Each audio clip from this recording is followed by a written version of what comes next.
À l'aube du débat à l'Assemblée sur le projet de loi réformant les questions de fin de vie et leur accompagnement, où en est-on en France ? Quelle est la législation en vigueur et comment a-t-elle évolué ?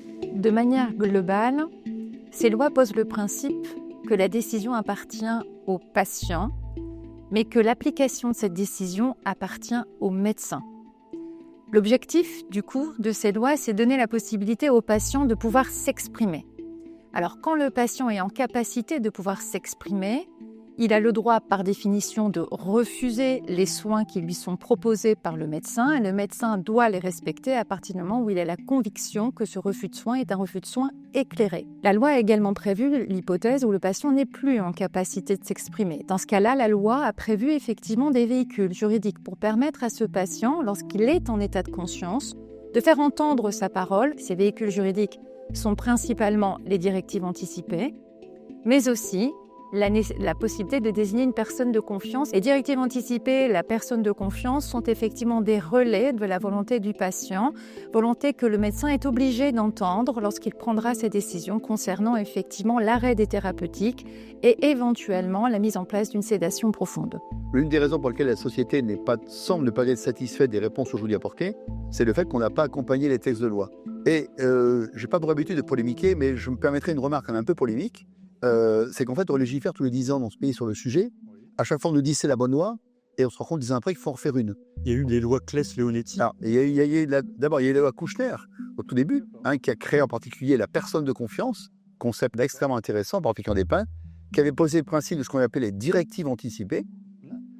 Et puis 10 ans après, on s'est rendu compte que ce n'était pas suffisant, donc on a refait une loi qui était la loi Leonetti, qui a apporté un certain nombre d'éléments, puis on a refait quelques années après la loi Claes-Leonetti, qui, elle, comportait des avancées majeures, mettre fin à ce qu'on appelle l'obstination déraisonnable, c'est-à-dire en fait quasiment réanimer des gens pour lesquels il n'y a aucune perspective à court terme de guérison. Et là, quasiment, c'était de l'acharnement thérapeutique, comme disaient les femmes. Le législateur a choisi le terme plus policé d'obstination déraisonnable. Il y a eu en effet plusieurs lois. La dernière, c'est celle que vous citez, la loi Claes-Leonetti de 2016.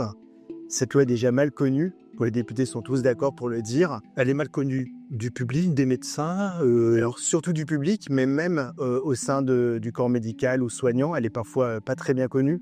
Donc c'est un enjeu déjà de bien la faire connaître, aussi plus largement de faire connaître aussi les soins palliatifs, avant d'envisager une loi qui est une véritable rupture avec la légalisation de l'euthanasie. Ce qui a été déterminé en 2016, c'était la notion de directive anticipée qui ont été enrichies, de personnes de confiance, la notion également de douleur réfractaire, avec tout ce que cela implique lorsqu'on n'arrive pas lorsque tout l'arsenal thérapeutique a été mis en place et qu'on n'arrive toujours pas à soulager le résident.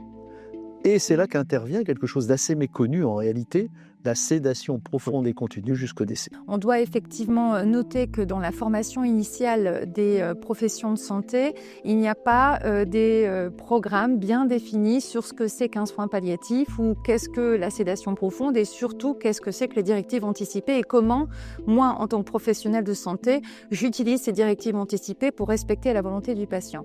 Donc le constat a été effectivement celui-ci, remonté au niveau national. Ces lois existent, mais elles sont très peu applicables, non pas parce qu'elles ne sont pas techniquement correctes, au contraire, elles le sont, très peu applicables parce qu'on n'a pas accompagné les acteurs, que ce soit la population ou les professionnels de santé, à la comprendre et donc à l'appliquer.